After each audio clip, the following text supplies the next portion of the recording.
Assalamualaikum warahmatullahi wabarakatuh. Saya Desti Fetria dengan NPM 232111045, Prodi Manajemen Sumber Daya Manusia Aparatur. Di sini saya akan memaparkan hasil olah data dengan menggunakan SPSS, hasil olah data dari kuesioner yang sudah saya buat dan yang berjudul Pengaruh Dukungan Sosial Terhadap Motivasi Belajar Mahasiswa Manajemen Sumber Daya Manusia Aparatur. Lalu di sini ada outer model. Outer modelnya itu dengan X-nya sebagai dukungan sosial, lalu Y-nya ini motivasi belajar. Lalu di sini ada kisi instrumen penelitian variabel X dan Y. Di sini bisa dilihat dimensinya ini. Di sini nomor-nomor ini berarti menandakan nomor item instrumennya. Perhatian ada di nomor 3 dan 8 dan seterusnya, bisa dilihat sendiri. Lalu laporan ini dibuat untuk mencari mengenai statistik diferensial, yaitu metode yang menggunakan rumus statistik dan hasil perhitungannya yang dijadikan sebagai pedoman dalam membuat kesimpulan secara umum atau menggeneralisasikannya. Karena penelitian yang saya buat ini bersifat sosial, maka tingkat toleransi penelitiannya itu yaitu 0,05. Yang pertama itu ada uji prahipotesis. Kita menguji validitasnya, validitas ketepatan atau tingkat keakuratan. Nah, untuk mencari ketepatan dan tingkat akurat, mencari valid atau tidaknya data kuesioner yang kita punya. Lalu dasar pengambilannya, keputusan yang saya ambil itu nilai R hitung atau nilai R tabel, lalu ada nilai seek to tell dalam perbandingan 0,05 dari tingkat toleransi sosial yang tadi saya jelaskan. Untuk mencari R tabel, tentukan terlebih dahulu nilai degree of freedom dan taraf signifikasi. Adapun nilai degree of freedom diperoleh dengan rumus DF sama dengan N dikurang 2. N ini tuh berarti jumlah sampel kuesionernya. DF sama dengan N dikurang 2. N sampel sampel yang saya dapat itu ada 38, lalu dikurang 2, 38 dikurang 2 jadinya 36. Lalu setelah dihitung, kita mendapatkan hasil 36. Nah, lalu kita lihat di tabel R untuk DF-nya ini, tingkat signifikansi untuk uji dua haranya kita cari 36. 36 ada di mana? Nih. Terus tingkat signifikansi untuk uji dua haranya berarti di 0,05. Berarti kita mendapatkan tabel R-nya itu 0,3202. Lalu kita uji validitasnya. Kita uji validitasnya itu di SPSS. Selanjutnya kita menguji validitas dari data kita itu di SPSS dengan cara menginput data kuesioner soal data kuesioner variabel X ya, sampai 13, lalu dan variabel Y-nya juga dengan totalnya. Cara mencari validitasnya itu caranya klik analyze, lalu correlate, lalu bifurcate. Nah, di sini kita masukkan X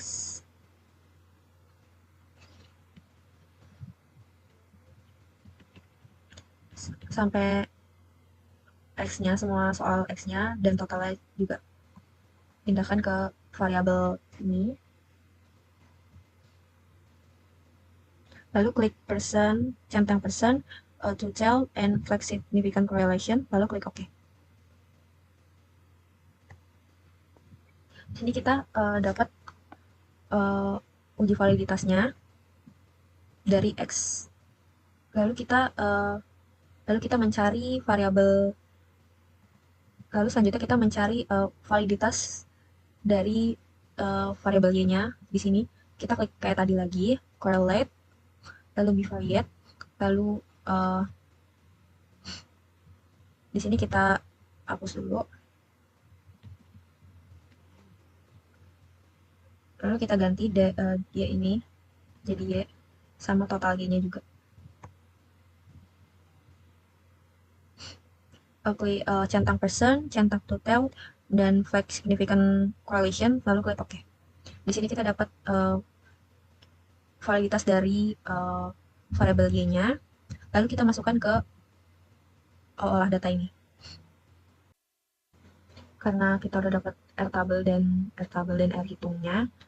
Di sini kita lingkar-lingkarin merah R hitung yang lebih besar dari R tabel yang tadi kita dapat itu 0,3202 untuk mencari tahu mana yang valid atau tidak.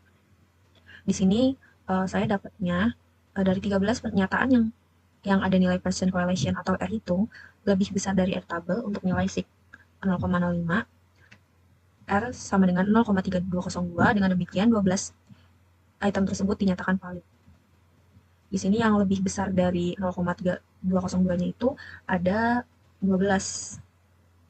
Lalu di variabel Y-nya ini dari 10 pernyataan yang ada nilai percent correlation R atau R hitung lebih besar dari R tabel untuk nilai sig 0,05, R sama dengan 0,3202-nya.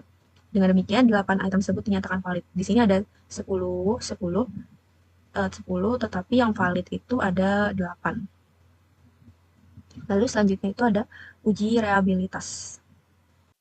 Uji reliabilitas dengan menggunakan SPSS, karena tadi data saya yang mendapatkan itu tadi ada yang beberapa yang nggak valid. Jadi di sini saya import lagi data baru di SPSS yang isinya item-item yang valid saja dengan menghitung total tiap variabelnya ulang. Jadi di sini nggak ada X 7-nya, lalu di sini nggak ada Y, lalu di sini nggak ada Y7 dan Y9-nya. Di sini juga ada totalnya juga, ini totalnya baru dihitung dari tanpa Y7 dan Y9, yang X juga sama kayak gitu, ini tanpa X7-nya. Ini totalnya. Lalu setelah kita sudah membuang item yang tidak valid, kita bisa langsung menguji reliabilitas atau konsistensinya. Kuesioner dinyatakan reliable jika hasil uji reliabilitas atau atas kuesioner menunjukkan nilai alpha clone batch. Di sini ada kita masukin tabel tingkat reliabilitas dengan keterangan tingkat reliabilitas itu kurang reliable, agak reliable, cukup reliable, reliable, dan sangat reliable. Lalu di sini kita mencari reliabilitas dengan menggunakan SPSS. Klik kita X-nya dulu yang dihituin, yang diuji, analyze, lalu scale, lalu reliability analysis, lalu di sini masukin semua soal X-nya aja tanpa total.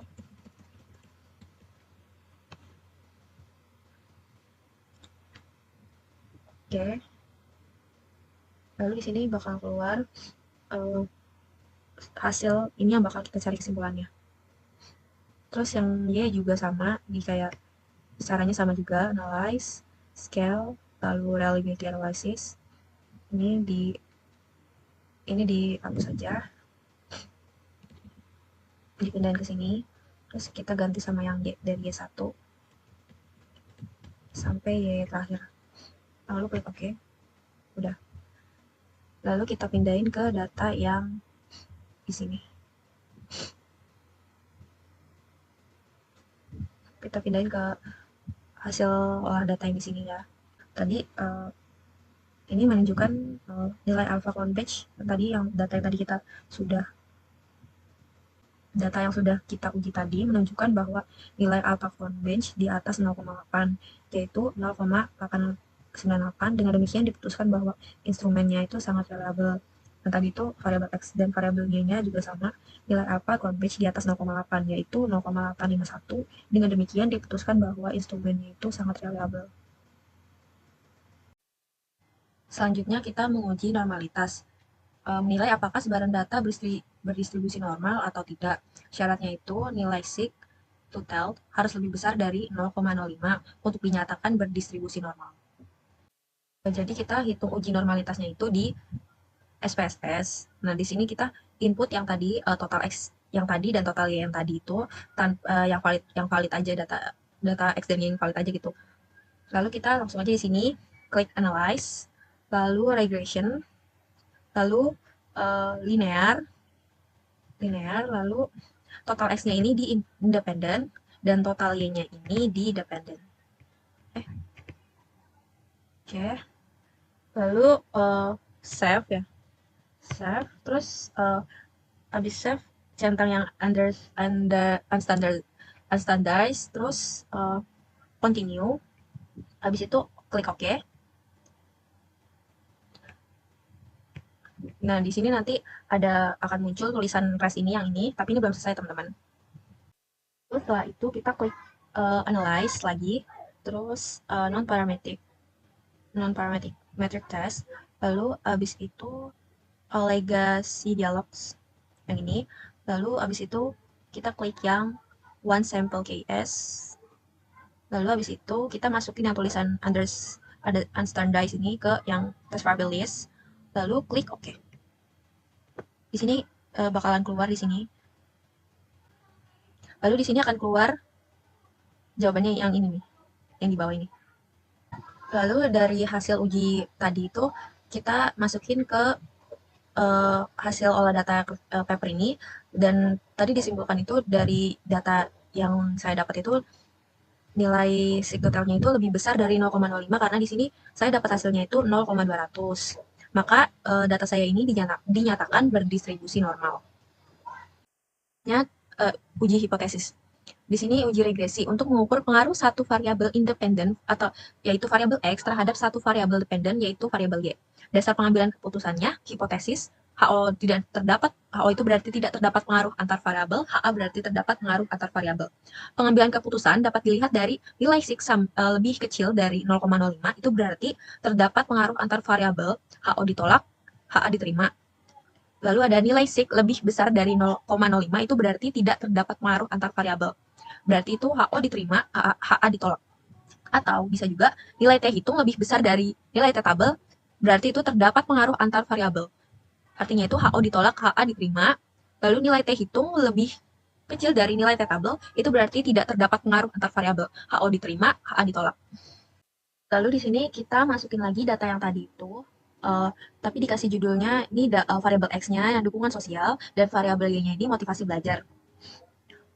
Di sini kita masukin kayak input total-totalnya gitu di sini kayak tadi. Terus abis itu kita klik analyze, abis itu regression, abis regression linear, abis itu masukin yang dukungan sosial ini di independen dan motivasi belajar ini di dependen. Abis itu klik OK. Nanti di sini bakalan keluar hasilnya kayak gini. Di sini ada variable enter, lalu model summary, habis itu ada ANOVA, di sini terus habis itu ada coefficient. Kita masukin data yang sudah kita uji tadi di SPSS itu kayak model summary, coefficient. Kita masukin ke hasil paper ini.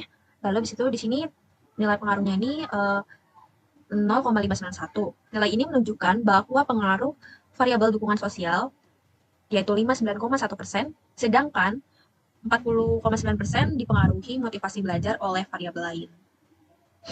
Lalu di sini ada uji hipotesis yang uji sig-nya. Uji sig-nya ini terdapat 0,00. Nilai sig sama dengan 0,00 sig lebih kecil dari 0,05. Dengan demikian, HO ditolak dan HA diterima. Berarti terdapat pengaruh antara dukungan sosial terhadap motivasi belajar mahasiswa. Lalu di sini uji T-nya. Uji T-nya itu tuh tadi uji T ini kan syaratnya itu nilai T hitung lebih besar dari T tabel itu berarti terdapat pengaruh antar variabel, HO ditolak, HA diterima, dan begitu seterusnya nilai T hitung lebih kecil dari T tabel berarti tidak terdapat pengaruh antar variabel, HO diterima, HA ditolak. Uji T-nya itu berarti kan kita dapatnya kita hitungnya itu dari T tabel. Di sini kita dapat uji T-nya itu 7,206. Lalu kita lihat dulu uji T tabelnya itu. Cara kita tahu T tabelnya itu kita lihat dari di T tabelnya ini. Kita lihat T tabelnya ini. Tapi sebelum itu kita hitung dulu di sini kayak tadi lagi N dikurang 2. N-nya itu tuh jumlah sampelnya ada 38, lalu dikurangin 2 berarti 36. Di sini kita lihat dulu uji tabel T-nya itu, tabel T-nya ini kita lihat di sini yang 36. 36 lalu di itunya 0,05. Di sini 1,68830. 1,68830. T tabelnya tadi udah ketemu 1,68830 dan nilai T hitung yang tadi kita uji tadi 7,206. Berarti T hitung lebih besar dari nilai nilai T tabel. Dengan demikian HO ditolak dan HA diterima. Lalu uji regresi. Uji regresi ini kita point out yang di bawah sini yang saya lingkarin merah ini 4,267 adalah angka konstanta. Yang atas ini berarti angka ini memiliki arti bahwa jika adanya pengaruh dukungan sosial yaitu variabel X dengan variabel Y motivasi belajar yaitu adalah 4,267 Lalu di bawahnya itu ada 0,556. Berarti itu artinya angka koefisien regresi. Angka ini memiliki arti bahwa setiap perubahan naik 1%. Pada pengaruh dukungan sosial akan menjadi perubahan naik 55,6% pada motivasi belajar. Saya kira itu saja penjelasan dari saya. Maaf jika saya ada salah-salah kata. Wassalamualaikum warahmatullahi wabarakatuh.